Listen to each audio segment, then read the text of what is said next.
అల్లు అర్జున్ తన తొలి director దర్శకేంద్రుడు K Raghavendra Rao పట్ల తనకున్న గౌరవాన్ని అభిమానాన్ని మరోసారి చాటుకున్నారు.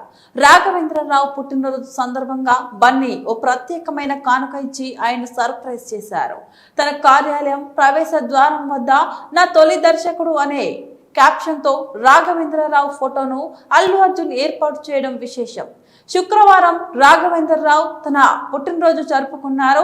ఈ సందర్భంగా అల్లు అర్జున్ సోషల్ మీడియా వేదికగా ఆయనకు శుభాకాంక్షలు తెలిపారు.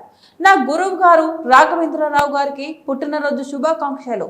నన్ను సినిమాలోకి లాంచ్ చేసిన నా తొలి దర్శకుడు, ఎప్పటికీ కృతజ్ఞుణ్ణి అని అంటూ గతంలో ఆయనతో కలిసి దిగిన కొన్ని తెర వెనుక చిత్రాలను పంచుకున్నారు.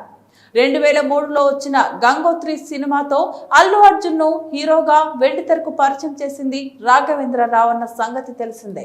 తన సినీ ప్రస్థానానికి మార్గదర్శకులైన గురువు పట్ల బన్నీ చూపిన ఈ ఆత్మీయత పలువురు ప్రశంసలు అందుకుంటోంది. ఇక సినిమాల విషయానికి వస్తే అల్లు అర్జున్ ప్రస్తుతం ప్రముఖ తమిళ దర్శకుడు అట్లీతో ఓ భారీ చిత్రంలో నటిస్తున్నారు. ఈ సినిమాకు AA22X A6 అనే వర్కింగ్ టైటిల్ ఖరారు చేశారు. ఈ చిత్రంలో బన్నీ ద్విపాత్రాభినయం చేయనున్నారని వార్తలు వస్తున్నాయి. ఈ పాత్ర కోసం ఆయన కఠినమైన వర్కౌట్లు కూడా చేస్తున్నారు. ఇటీవల ఆయన fitness trainer Lloyd Stevens Bunny తీవ్రంగా వ్యాయామం చేస్తున్న ఫోటోను పంచుకోగా అది వైరల్ అయింది. సన్ పిక్చర్స్ పతాకంపై కళానిధి మారన్ ఈ చిత్రాన్ని నిర్మిస్తున్నారు.